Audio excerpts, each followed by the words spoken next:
യേശുക്രിസ്തുവിൻ്റെ പരിശുദ്ധമായ നാമത്തിൽ എല്ലാ പ്രിയപ്പെട്ടവർക്കും മോർണിംഗ് ഡ്യൂവിൻ്റെ പുതിയൊരു പ്രഭാത വചന ധ്യാനത്തിലേക്ക് സ്വാഗതം. കഴിഞ്ഞ ദിവസങ്ങളിലെ ആത്മീക വചനചിന്ത നമ്മുടെ ഓരോരുത്തരുടെയും ജീവിതത്തിൽ വളരെ അനുഗ്രഹപ്രദമായി തീർന്നല്ലോ. നമ്മൾ ഈ ദിവസങ്ങളൊക്കെ ചിന്തിക്കുന്നത് ദൈവത്തിൻ്റെ ആത്മാവ് നമ്മെ ദൈവിക ഉദ്ദേശത്തിനായി ദൈവം നമ്മെ വിളിച്ച ആ വിളിയിലേക്കാണ് നടത്തുന്നത്. നമ്മൾ യൂസ്ഫുള്ളായി തീരുവാനാണ് ദൈവത്തിൻ്റെ ആത്മാവ് നമ്മെ നയിക്കുന്നത് എന്നുള്ള ചിന്തയാണ്. അതിൽ തന്നെ നമ്മൾ ഓരോരുത്തരും പ്രയോജനപ്രദമായി തീരേണ്ടതിന്, കൂടുതൽ മെച്ചമായി തീരേണ്ടതിന് ദൈവം തൻ്റെ ആത്മാവിനാൽ നമുക്ക് വരങ്ങളെ നൽകുന്നു എന്നുള്ളതാണ് നമ്മൾ ചിന്തിക്കുന്നത്. കഴിഞ്ഞ ദിവസം നമ്മൾ ചിന്തിച്ചത് വിസ്ഡം ഓഫ് ഗാഡ്, അല്ലെങ്കിൽ ജ്ഞാനത്തിൻ്റെ വചനം, ദൈവത്തിൻ്റെ ജ്ഞാനത്തിൻ്റെ വചനം എന്നുള്ള വിഷയമായിരുന്നു. ദൈവത്തിൻ്റെ ആ ജ്ഞാനത്തിൻ്റെ വചനം ലഭിച്ചതായ 2 പേരെക്കുറിച്ചാണ് നമ്മൾ സംസാരിച്ചത്. നമുക്കും അത് ലഭിക്കാം. അപ്പോസ്തലനായ പൗലോസിനും അതേ സ്തെഫാനോസിനും ദൈവം ജ്ഞാനത്തിൻ്റെ വചനം കൊടുത്തു എന്നുള്ളത് നമുക്ക് ചിന്തിപ്പാൻ കഴിഞ്ഞല്ലോ. എന്നാൽ ഇന്ന് നമ്മൾ ചിന്തിപ്പാൻ ആഗ്രഹിക്കുന്നത് പരിജ്ഞാനത്തിൻ്റെ വചനം എന്നുള്ള കാര്യമാണ്. അതിനുവേണ്ടി നമുക്ക് 1 കൊരിന്ത്യർ 12 അധ്യായം അതിൻ്റെ 7 മുതലുള്ള വാക്യങ്ങൾ തന്നെ വായിക്കാം. എന്നാൽ ഓരോരുത്തന് ആത്മാവിൻ്റെ പ്രകാശനം പൊതുപ്രയോജനത്തിനായി നൽകപ്പെടുന്നു. അത് ഞാൻ നിങ്ങളോട് വ്യക്തമായി സംസാരിച്ചതാണ്. നമുക്ക് ദൈവം തരുന്നതായ ആത്മവരങ്ങളുടെ മാനിഫെസ്റ്റേഷൻ അത് പൊതുപ്രയോജനത്തിന് വേണ്ടിയാണ്. നമ്മളുടെ ആരുടെയും വ്യക്തിപരമായ നേട്ടങ്ങൾക്ക് വേണ്ടിയല്ല ദൈവം നമുക്ക് ആത്മവരങ്ങൾ നൽകുന്നത്. ഒരുത്തന് ആത്മാവിനാൽ ജ്ഞാനത്തിൻ്റെ വചനം, അതാണ് നമ്മൾ കഴിഞ്ഞ ദിവസം ചിന്തിച്ചത്. ഇന്ന് നമ്മൾ ചിന്തിക്കാൻ പോകുന്നത് മറ്റൊരുത്തന് അതേ ആത്മാവിനാൽ പരിജ്ഞാനത്തിൻ്റെ വചനവും നൽകപ്പെടുന്നു. എന്തുകൊണ്ടാണ് ഒരുത്തന് മറ്റൊരുത്തൻ എന്നൊക്കെ പറയുന്നത്? അത് കാണിക്കുന്നത് ഈ വരങ്ങളുടെ ഡിവിഷൻസിനെയാണ്. ഓരോ വരങ്ങളും അതിൻ്റെ പ്രത്യേകതകളെക്കുറിച്ച് പറയാൻ വേണ്ടിയാണ് ഒരുത്തന് ജ്ഞാനത്തിൻ്റെ വചനവും മറ്റൊരുത്തന് അതേ ആത്മാവിനാൽ പരിജ്ഞാനത്തിൻ്റെ വചനവും നൽകുന്നു എന്നുള്ളത്. ചിലർ ചോദിക്കാറുണ്ട്, ഈ വരങ്ങളെല്ലാം തന്നെ ഒരാൾക്ക് ലഭ്യമാണോ? ഒരാൾക്കായിട്ട്? തീർച്ചയായിട്ടും ഒരാൾക്കായിട്ട് തന്നെ ദൈവം കൊടുക്കാൻ ദൈവസന്നദ്ധനാണ്. കാരണം കർത്താവ് യേശുക്രിസ്തുവിൽ ഇതെല്ലാം തന്നെ ഒന്നിച്ച് സമ്മേളിച്ചിരുന്നു എന്നുള്ളതും നമ്മൾ മനസ്സിലാക്കണം. ഇവിടെ അപ്പോസ്തലനായ പൗലോസ് ഈ വരങ്ങളുടെ എല്ലാം ഐഡന്റിറ്റി വ്യക്തമാക്കാൻ വേണ്ടിയാണ് ഒരുത്തന് മറ്റൊരുത്തന് എന്നൊക്കെ പറഞ്ഞ് ഇവിടെ പറയുന്നത്. പക്ഷേ നമ്മളൊരു കാര്യം മനസ്സിലാക്കണം, ഈ വരങ്ങളെല്ലാം തന്നെ ഒരു സഭയിൽ എല്ലാവർക്കും ഒരേപോലെ ചെയ്യാൻ സാധ്യമല്ല.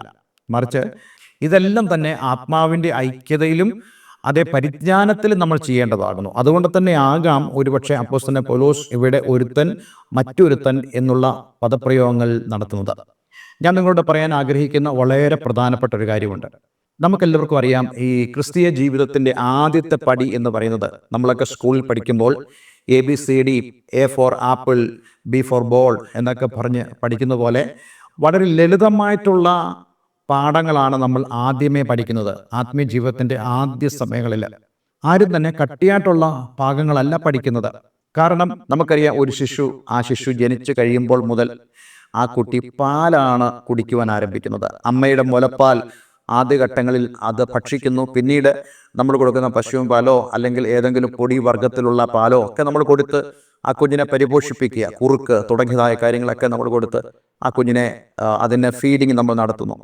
പക്ഷെ കുറച്ചങ്ങോട്ട് കഴിയുമ്പോൾ നമ്മൾ ആ കുഞ്ഞിന് അല്പം സോളിഡായിട്ടുള്ള ആഹാരം കൊടുക്കും. ചോറൊക്കെ എടുത്ത് ചതച്ച് നമ്മൾ അതിൻ്റെ വായിലോട്ട് വെച്ച് കൊടുക്കാറുണ്ട്. അങ്ങനെ നമ്മൾ ഈ കൊച്ചു കുഞ്ഞുങ്ങളെ ഗ്രാജുവലി കുറച്ച് നമ്മൾ കട്ടിയായിട്ടുള്ള ആഹാരം കൊടുക്കുന്നു. അങ്ങനെ കൊടുക്കുവാൻ നമ്മെ പ്രേരിപ്പിക്കുന്നത് ആ കുട്ടി വളരുന്നു എന്നുള്ളതാണ്. ഇതുപോലെ തന്നെ ഓരോ വ്യക്തിയും ദൈവസന്നിധിയിലേക്ക് കടന്നു വന്ന ശേഷം ആ വ്യക്തി എന്നും ഒരേപോലെയുള്ള വചനം കേൾക്കാനല്ല ആഗ്രഹിക്കേണ്ടത്. അതിനർത്ഥം വചനം പലതാണ് എന്നുള്ള അർത്ഥത്തിലല്ല. മറിച്ച് വിശുദ്ധ വേദോസത്തിൽ നമുക്ക് കാണാൻ കഴിയുന്നുണ്ട്, ആദ്യ പാഠങ്ങൾ, അതായത് രക്ഷ, മാനസാന്തരം, ഇങ്ങനെയുള്ളതായ ആദ്യ പാഠങ്ങൾ. ഇന്ന് നമുക്കറിയാം, അനേകരും ആവശ്യപ്പെടുന്നൊരു കാര്യമുണ്ട്, ബ്രദറെ സിമ്പിളായിട്ടുള്ള വചനം ഞങ്ങളോട് പറയണം, അല്ലെങ്കിൽ ഞങ്ങൾക്ക് ഇഷ്ടമുള്ളതായ വിടുതലിൻ്റെ സന്ദേശങ്ങൾ, സ്റ്റോറീസ്, കഥകൾ, ഉപമകൾ, തമാശകൾ, ഇതൊക്കെ ഫില്ല് ചെയ്ത് സംസാരിച്ചാൽ ബ്രദറിൻ്റെ പ്രസംഗം കുറച്ചുകൂടെ നല്ലതായി തീരുമെന്നൊക്കെ പറയുന്ന ആളുകളുണ്ട്. പക്ഷേ ഞാൻ അവരോടൊക്കെ പറയാൻ ആഗ്രഹിക്കുന്ന കാര്യം, എൻ്റെ മുമ്പിൽ അല്ലെങ്കിൽ ഞാൻ സംസാരിക്കാൻ ആഗ്രഹിക്കുന്ന ആളുകൾ ആത്മീയമായി ശിശുക്കളും അതേപോലെ തന്നെ പിച്ച് വെച്ച് നടക്കാൻ പോകുന്നവരുമായ ആളുകളാണ്. അവരോട് ഞാൻ ഈ ആദ്യപാഠങ്ങൾ മാത്രമല്ല പറയാൻ ആഗ്രഹിക്കുന്നത്, മറിച്ച് അടുത്ത പടിയിലേക്ക് നിങ്ങൾ വളർന്നു വരേണ്ടതിന് സഹായിക്കുന്നതായ വചനങ്ങളാണ് ഞാൻ പറയാൻ എപ്പോഴും ആഗ്രഹിക്കുന്നത്. അതുകൊണ്ടാണ് ഈ ഒരു ഭാഗം ഞാൻ എടുത്തതും. പലപ്പോഴും എൻ്റെ മനസ്സിൽ ഞാൻ ചിന്തിക്കാറുണ്ട്, ഇതെല്ലാവർക്കും മനസ്സിലാകുമോ? പക്ഷേ എല്ലാവരും മനസ്സിലാക്കണം. അഥവാ നിങ്ങൾക്ക് മനസ്സിലായില്ലെങ്കിൽ നിങ്ങൾക്ക് ധൈര്യത്തോടെ എന്നോട് ചോദിക്കാനുള്ള സാവകാശമുണ്ടെന്നും ഞാൻ നിങ്ങളോട് ഈ സമയത്ത് പറയാൻ ആഗ്രഹിക്കുക. അപ്പോൾ നമ്മുടെ വിഷയം എന്താണ്? നമ്മുടെ വിഷയം എന്ന് പറയുന്നത്, ദൈവത്തിൻ്റെ ആത്മാവ് നമ്മളിൽ വസിച്ചിട്ട് നമ്മെ കൂടുതൽ ഫലപ്രദമുള്ളവരാക്കി തീർക്കാൻ ആഗ്രഹിക്കുന്നു. അതിൽ തന്നെ നമ്മൾ കഴിഞ്ഞ ദിവസം ചിന്തിച്ചതാണ് ജ്ഞാനത്തിൻ്റെ വചനം. അതേ, പൗലോസും സ്തെഫാനോസും പ്രസംഗിച്ചതുപോലെ പഴയ നിയമ പുസ്തകങ്ങളെ ഒക്കെ ഉദ്ധരിച്ച് ക്രൈസ്റ്റ് സെൻറ്റേർഡ് ആയിട്ടുള്ള, ക്രിസ്തു കേന്ദ്രീകൃതമായിട്ടുള്ള സന്ദേശങ്ങൾ അവിടെ നൽകുക. അതാണ് ജ്ഞാനത്തിൻ്റെ വചനം. അതേപോലെ തന്നെ എത്യോപ്യൻ രാജ്ഞിയുടെ ഭണ്ഡാര വിചാരകനായ ആ ഷണ്ണൻ, ആ മനുഷ്യൻ താൻ യെരൂശലേമിൽ പെരുന്നാൾ കഴിഞ്ഞ് താൻ രഥത്തിൽ യാത്ര ചെയ്യുമ്പോൾ യെശയ്യാ പ്രവാചക പുസ്തകം വായിച്ചുകൊണ്ട് പോവുകയായിരുന്നു. പക്ഷെ അവിടെ ജ്ഞാനത്തിൻ്റെ വചനമില്ല. എന്നാൽ ഫിലിപ്പോസ് എന്നുള്ള ഒരു ദൈവദാസനെ ദൈവം അവിടേക്ക് അയച്ച് ആ തേരിനോട് ചേർന്ന് നടക്കുമ്പോൾ ആ വചനഭാഗത്തെ, അതിൻ്റെ ജ്ഞാനത്തെ, അതിൻ്റെ വ്യാഖ്യാനത്തെ വളരെ വ്യക്തമായി വെളിപ്പെടുത്തിക്കൊണ്ട് സംസാരിച്ചപ്പോൾ അടുത്ത പടി എന്ത് ചെയ്യണമെന്നുള്ളത് ഫിലിപ്പോസ് പറയാതെ തന്നെ ആ ഷണ്ണന് ബോധ്യപ്പെട്ടു. അവൻ സ്നാനമേറ്റെന്ന് നമുക്ക് കാണാൻ കഴിയുന്നുണ്ട്. അതാണ് ജ്ഞാനത്തിൻ്റെ വചനം. ഇന്ന് ഞാൻ നിങ്ങളോട് പരിജ്ഞാനത്തിൻ്റെ വചനം എന്നുള്ള വിഷയത്തെക്കുറിച്ചാണ് സംസാരിക്കാൻ ആഗ്രഹിക്കുന്നത്. ഇവിടെ നമ്മൾ വായിച്ചല്ലോ, ഒരുത്തിന് ആത്മാവിനാൽ ജ്ഞാനത്തിൻ്റെ വചനവും മറ്റൊരുത്തിന് അതേ ആത്മാവിനാൽ പരിജ്ഞാനത്തിൻ്റെ വചനവും നൽകപ്പെടുന്നു. പരിജ്ഞാനത്തിൻ്റെ വചനം എന്ന് പറയുന്നത് ജ്ഞാനത്തിൻ്റെ വചനം പോലല്ല. ജ്ഞാനത്തിൻ്റെ വചനം എന്ന് പറയുന്നത് നമുക്ക് നൽകപ്പെട്ട തിരുവെഴുത്തുകളെ പരിശുദ്ധാത്മാവ് നമുക്ക് പ്രകാശിപ്പിക്കുന്നതാണ് ജ്ഞാനത്തിൻ്റെ വചനം എന്ന് പറയുന്നത്. എന്നാൽ പരിജ്ഞാനത്തിൻ്റെ വചനം എന്ന് പറയുന്നത് അഭൗമികമായ ദൈവിക അറിവുകളെ നമ്മളുടെ ശുശ്രൂഷകളിൽ ദൈവം നമുക്ക് നൽകുന്നതാണ് പരിജ്ഞാനത്തിൻ്റെ വചനം എന്ന് പറയുന്നത്. 2 ഉദാഹരണങ്ങൾ ഞാൻ നിങ്ങളോട് പറയാൻ ആഗ്രഹിക്കുന്നു. അതിൽ ഒരു ഉദാഹരണം നമ്മുടെ കർത്താവ് യേശുക്രിസ്തുവിൻ്റെ ശുശ്രൂഷയിൽ തന്നെയാണ്.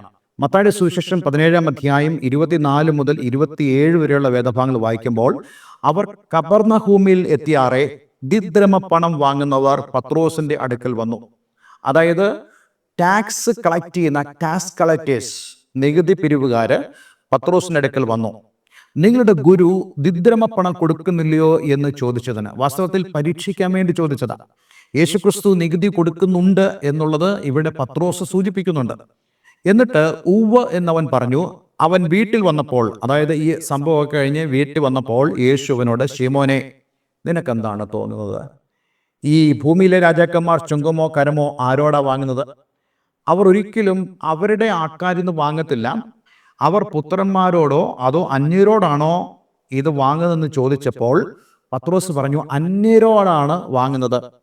അവർക്ക് തന്നെ ഉള്ള ആളുകളിൽ അവർ അത് വാങ്ങാറില്ല. അപ്പോൾ അങ്ങനെയാണെങ്കിൽ കർത്താവ് യേശുക്രിസ്തു പറഞ്ഞു, നമ്മൾ പുത്രന്മാരാണ്. അതായത് ഈ ഭൂമിയുടെ സൃഷ്ടാവായ ഉടയവനായ ദൈവത്തിൻ്റെ മക്കളായ ദൈവത്തിൻ്റെ പുത്രന്മാരാണ് നമ്മൾ ഓരോരുത്തരുമെന്ന് യേശു അടിവരയിട്ട് ആ ഒരു കാര്യം വ്യക്തമായി പത്രോസിന് പറഞ്ഞിട്ട് യേശു പറയുന്നുണ്ട് 27-ാം വാക്യത്തിൽ, എങ്കിലും നാം അവർക്ക് ഇടർച്ച വരുത്താതിരിക്കേണ്ടതിന് നീ കടലിലേക്ക് ചെന്ന് ചൂണ്ടലിട്ട് ആദ്യം കിട്ടുന്ന മീൻ എടുക്കുക.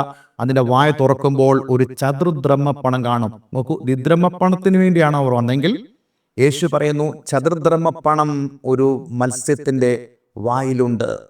എന്നെ ചിന്തിപ്പിച്ചൊരു കാര്യം, ഈ പത്രോസോ അല്ലെങ്കിൽ ഈ പോകുന്ന ഈ ശിഷ്യന് അവിടെ ചെല്ലുമ്പോൾ തന്നെ എവിടെയാണോ ചൂണ്ടലിടുന്നത് അവിടേക്ക് ആ മീനിൻ്റെ ഗതിയെ തിരിക്കുവാൻ കഴിവുള്ള അതേ കർത്താവ് സൂപ്പർ നാച്ചുറലി ഒരു റെവലേഷൻ, ഒരു അഭൗമികമായ റെവലേഷൻ കൊടുക്കുകയാണ് ഈ മത്സ്യത്തെക്കുറിച്ച്. നോക്കൂ, എന്നിട്ട് യേശു പറയുന്നു, എന്നിട്ട് അതിൻ്റെ വായിൽ നിന്നും ആ ചതുർദ്രഹ്മപ്പണം എടുത്തിട്ട് 4 ദ്രഹ്മ എടുത്തിട്ട് അത് 2 ദ്രഹ്മ എനിക്കും മറ്റേ 2 നിനക്ക് വേണ്ടി നീ ടാക്സ് കൊടുക്കുക. ഇതാണ് ഈ പരിജ്ഞാനത്തിൻ്റെ വചനം എന്ന് പറയുന്നത്. അതേപോലെ തന്നെ പൗലോസിൻ്റെ മിഷണറി യാത്രയിൽ പ്രത്യേകിച്ച് തനിക്ക് നിയമപരമായിട്ടുള്ള പ്രശ്നങ്ങൾ ഉണ്ടായപ്പോൾ ഈ പൗലോസിനെയും കൂട്ടരെയും അതേ ശതാധിപന്മാരെ പട്ടാളക്കാരെ ഒക്കെ ചേർത്തുകൊണ്ട് കടലിലൂടെ കപ്പൽ യാത്രയ്ക്കായി വിട്ടു. ഇറ്റലിയിലേക്ക് വിടുകയാണ്. അങ്ങനെ പോകുന്ന സമയത്ത് ഉണ്ടാകുന്ന വലിയ പ്രശ്നങ്ങളുടെ നടുവിൽ ദൈവം പത്രോസിന് വ്യക്തമായ ചില വെളിപ്പാടുകൾ കൊടുത്തു. ആ വെളിപ്പാട് എന്ന് പറയുന്നത് അപ്പോസ്തല പ്രവൃത്തി 27:10 പൗലോസ് പറയുന്നുണ്ട്, പുരുഷന്മാരെ, ഈ യാത്രയിൽ ചരക്കിനും കപ്പലിനും മാത്രമല്ല നമ്മുടെ പ്രാണങ്ങൾക്കും ഏറിയ കഷ്ടനഷ്ടങ്ങൾ വരുമെന്ന് ഞാൻ കാണുന്നു എന്ന് അവരെ പ്രബോധിപ്പിച്ചു. പിന്നീട് നമുക്ക് കാണാൻ സാധിക്കുന്നുണ്ട്, ഈ പൗലോസിൻ്റെ വാക്ക് ഈ കപ്പലിലുള്ള ഉദ്യോഗസ്ഥന്മാർ ഗൗരവമായി എടുക്കുന്നില്ല. എന്നാൽ പൗലോസിൻ്റെ വാക്കുകൾക്കാണ് കൂടുതൽ മൂല്യമുണ്ടായിരുന്നത് എന്നുള്ളത് പിന്നീട് നമുക്ക് സാക്ഷ്യമായി കാണാൻ സാധിക്കുന്നുണ്ട്. 23 മുതലുള്ള വാക്യങ്ങൾ വായിക്കുമ്പോൾ അപ്പോസ്തലനായ പൗലോസ് ആ കപ്പലിൽ നിന്നുകൊണ്ട് പറയുന്നു, എൻ്റെ ഉടയവനും ഞാൻ സേവിച്ചു വരുന്നവനുമായ ദൈവത്തിൻ്റെ ദൂതൻ ഈ രാത്രിയിൽ എൻ്റെ അടുക്കൽ നിന്ന്, പൗലോസേ ഭയപ്പെടരുത്, നീ കൈസരുടെ മുമ്പിൽ നിൽക്കേണ്ടതാകുന്നു. നോക്കൂ, പെട്ടെന്ന് ഒരു കപ്പൽ ഛേദം വന്ന് തങ്ങൾ നശിച്ചു പോകും, കൊല്ലപ്പെട്ടു പോകും എന്നുള്ള ആ ഒരു ചിന്തയിൽ എല്ലാവരും നിൽക്കുമ്പോൾ ദൈവം ആ രാത്രിയിൽ പൗലോസിനോട് പറയുന്നു, പൗലോസേ ഭയപ്പെടണ്ട, നീ കൈസരുടെ മുമ്പിൽ നിൽക്കേണ്ടതാകുന്നു. നിന്നോടുകൂടെ യാത്ര ചെയ്യുന്നവരൊക്കെയും ദൈവം നിനക്ക് ദാനം ചെയ്തിരിക്കുന്നു എന്ന് പറഞ്ഞു.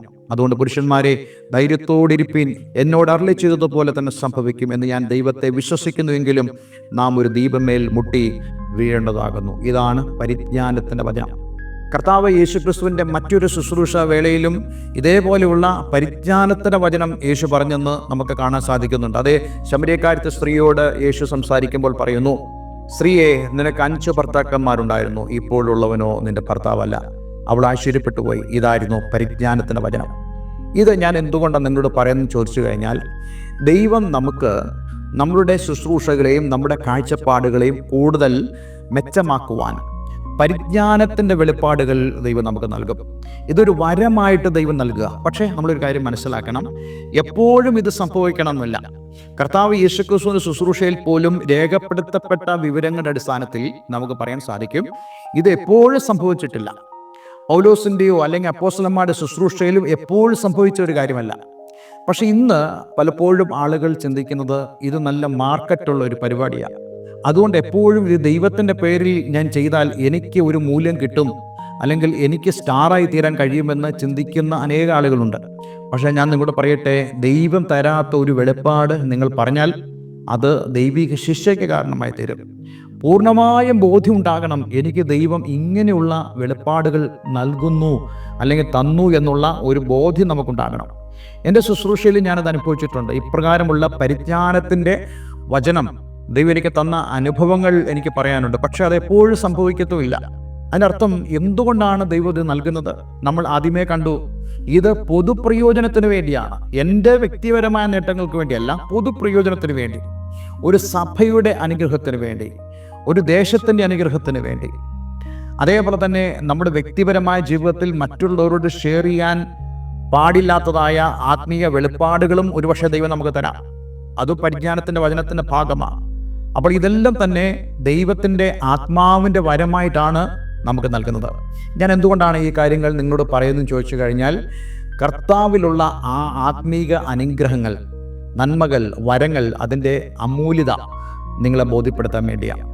നമ്മൾ ആംലസ് അല്ല, നമ്മൾ ഒരിക്കലും ആയുധമില്ലാത്തവരല്ല, നമ്മൾ ആയുധങ്ങളോട് കൂടിയവരാണ്. നമ്മൾ ഒരിക്കലും അസിസ്റ്റൻസ് അല്ലെങ്കിൽ സഹായങ്ങൾ ഇല്ലാത്തവരല്ല.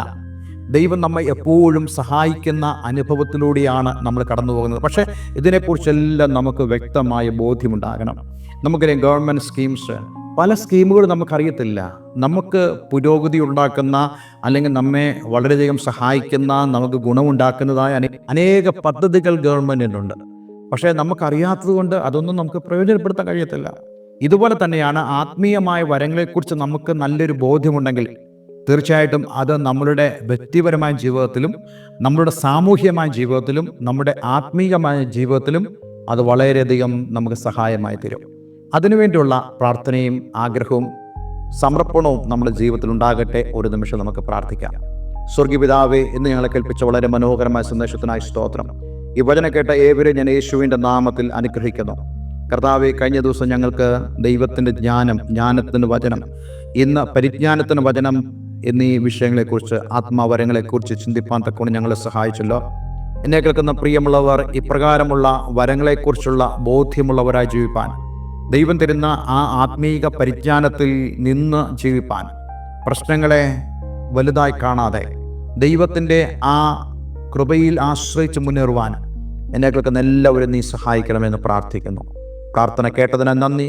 യേശു ക്രിസ്തുവിൻ നാമത്തിൽ തന്നെ. ആമേൻ, ആമേൻ. ഇന്നത്തെ വചനം നിങ്ങളുടെ ജീവിതത്തിൽ വളരെ അനുഗ്രഹപ്രദമായി തീർന്നു എന്ന് ഞാൻ വിശ്വസിക്കുന്നു. ദയവായി ഈ സ്ക്രീനിൽ കാണുന്ന ഫോൺ നമ്പറുകളിൽ ഞങ്ങളെ വിളിക്കുക. നിങ്ങളുടെ പ്രാർത്ഥന വിഷയങ്ങളെ ഞങ്ങളെ അറിയിക്കാം. കൂടാതെ ആത്മീയമായ കൂട്ടായ്മയ്ക്കും വചന പഠനത്തിനും നിങ്ങൾക്ക് ആഗ്രഹമുണ്ടെങ്കിൽ അതിന് ഞങ്ങളെ വിളിക്കുക. എല്ലാവരും ദൈവം അനുഗ്രഹിക്കട്ടെ. Have A nice day. God bless you all.